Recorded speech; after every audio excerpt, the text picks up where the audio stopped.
Rasa kebahagiaan serta rasa syukur lewat sebuah anugerah Tuhan atas hadirnya sang buah hati yang saat ini sudah berumur 8 bulan dalam kandungan, kini tengah dirasakan oleh kedua pasangan Kartika Putri dengan Habib Usman bin Yahya. Mengingat sang buah hati yang tak lama lagi akan segera lahir ke dunia. Mengetahui jika sang istri kini tengah hamil tua, suami Kartika Putri, Habib Usman pun nampaknya tidak mau melewatkan momen bahagianya dengan mengajak sang istri untuk pergi baby moon ke London, Manchester guna membangun keharmonisan serta keromantisan menjelang lahirnya anak kedua yang digadang-gadang berjenis kelamin perempuan itu. Lantas, seperti apakah curhat Kartika Putri tentang rencana liburannya hingga jelang persalinannya nanti?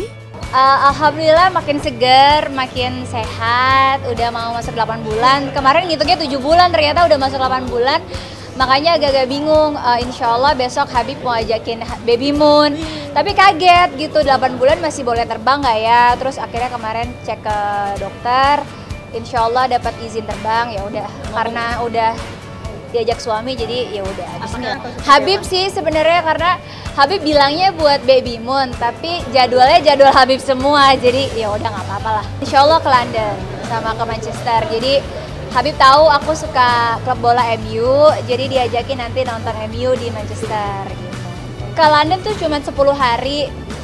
Kenapa? Karena memang ninggalin Kalisa juga. Terus juga ya itu tadi Uber sama masa kehamilan yang udah makin tua. Riskan, memang riskan, tapi kalau udah dapat izin dari dokter, kemarin dicek, insya Allah babynya sehat, kuat, jadi ya udah Bismillah kita berangkat. Nggak ada sih, alhamdulillah semua hamilnya lancar kayak hamil yang pertama. Makanya pas mau diajak ke sana ya udah buru-buru pulang karena takutnya malah kalau udah terlalu tua hamilnya kan nggak boleh terbang. Malah nanti lahiran di sana malah lebih repot lagi di sana, soalnya kan nggak sesimpel di sini gitu. Jadi pengennya sekali tiup langsung lahir. Aku normal karena yang pertama juga kan lahiran di rumah. Sekarang masih bujukin Habib untuk minta lahiran di rumah lagi. Tapi Habib kayaknya yang kali ini agak-agak masih mikir dulu maunya di rumah sakit gitu. Tapi kalau aku tetap pengennya di rumah. Enak, kalau di rumah tuh aku ngerasa nyaman.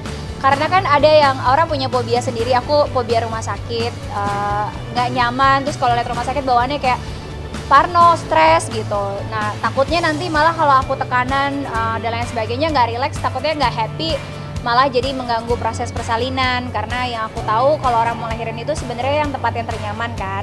Tapi balik lagi sih, untuk secara medis juga memang harus dicek apakah kondisinya mumpuni untuk lahiran normal, apakah bayinya sehat, terus tenaga medisnya juga terpercaya, terus juga bayinya juga sehat gitu. Tapi jangan sampai aku egois lahiran di rumah malah bahaya buat aku dan babynya. Jadi aku nanti konsultasi dulu ke dokter anak aku, dokter kandungan juga, bagaimana baiknya. Aku nggak akan keras sih, akan ikut gimana kata suami. Kalau di sana nggak ada ojek online, nggak ada tukang pijit di sini. Kalau di sini kan enak, tradisinya pijit 40 hari, ada yang namanya dibebet segala macam gitu. Itu yang buat aku tradisi yang memudahkan aku selama lahiran. 40 harinya jadi kayak ringan, nggak berat. Ditambah lagi anak-anak kan sekolah semua di Jakarta, jadi aku mikirnya kalau lahiran di luar takutnya anak-anak yang lain jadi kasihan. Cewek lagi insya Allah.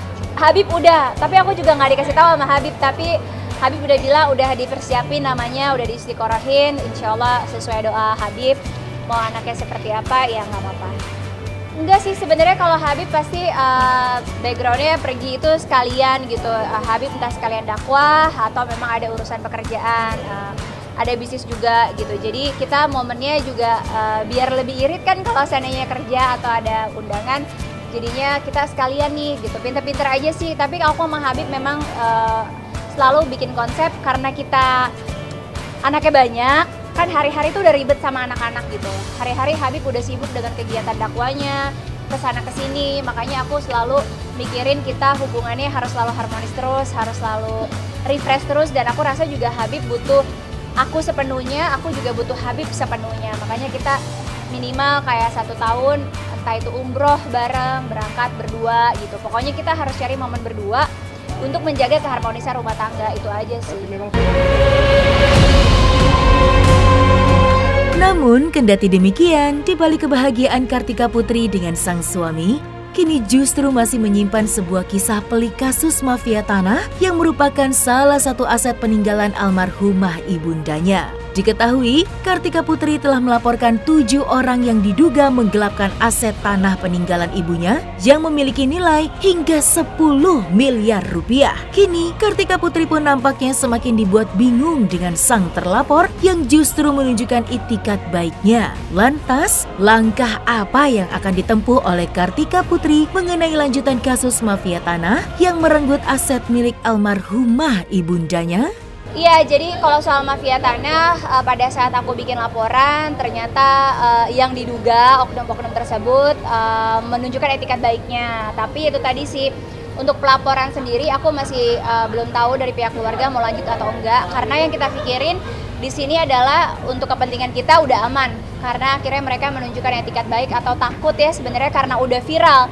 Yang kita sedih itu adalah kenapa setelah teman-teman media bantuin semua, diviralkan, baru mereka ada etikat baik. Sedangkan sebelumnya waktu 1 bulan yang aku berikan itu nggak digubris. Makanya itu yang buat aku juga pemikiran kelanjutannya ke depannya mau dilanjutin atau enggak sih laporannya. Karena kita khawatir, bener sih apa yang dipikirkan ya, satu oknum itu bisa menimbulkan ratusan korban gitu. Karena dari oknum, seandainya ada oknum notaris ini, bisa ya banyak korbannya, itu yang aku pikirin juga. Apalagi kemarin ngelihat kasusnya Kanirina juga menarik banget gitu ya.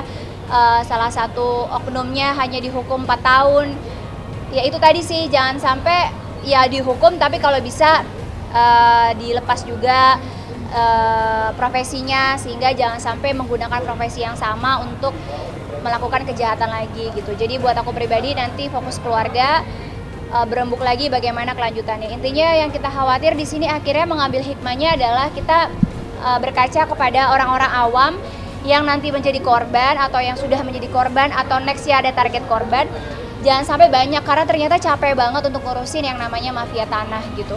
Strategi mereka itu udah sangat-sangat di luar dugaan kita. Makanya kayak kemarin itu bisa terjadinya akte kuasa jual tanpa bertemu dengan kita, memasukkan tanda tangan.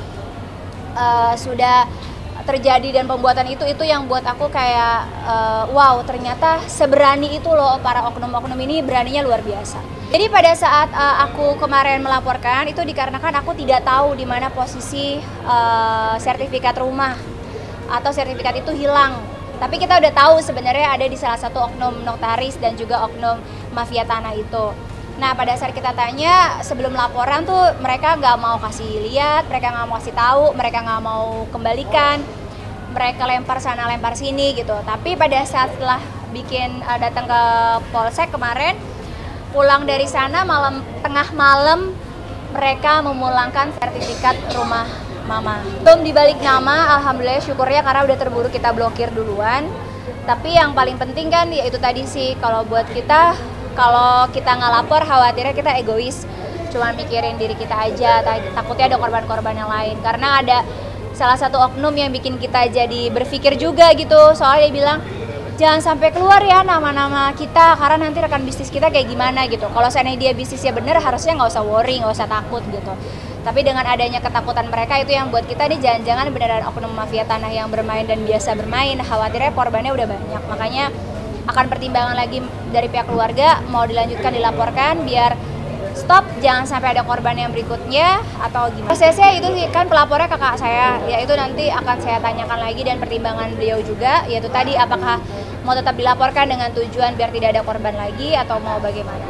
Itu sih ya yang bikin pertimbangan, makanya kita bilang pertimbangan, tidak ambil keputusan secara detail gitu ya, karena aku udah tahu proses hukum aku aja yang udah jadi tersangka aja belum ditindak-tindak gitu ya. Makanya itu juga yang menjadi pertimbangan juga, jangan sampai juga nanti menyita waktu aku pribadi gitu. Tapi kalau seandainya pihak kakak yang melaporkan kan mungkin kakak punya waktu yang lebih, kenapa enggak gitu. Tapi kalau buat aku ya itu tadi sih, tahu sih proses hukumnya panjang banget, karena yang buat aku kayak udah hampir 3 tahun proses hukum aku aja, ini udah jadi tersangka aja nggak beres-beres, nggak sidang-sidang gitu.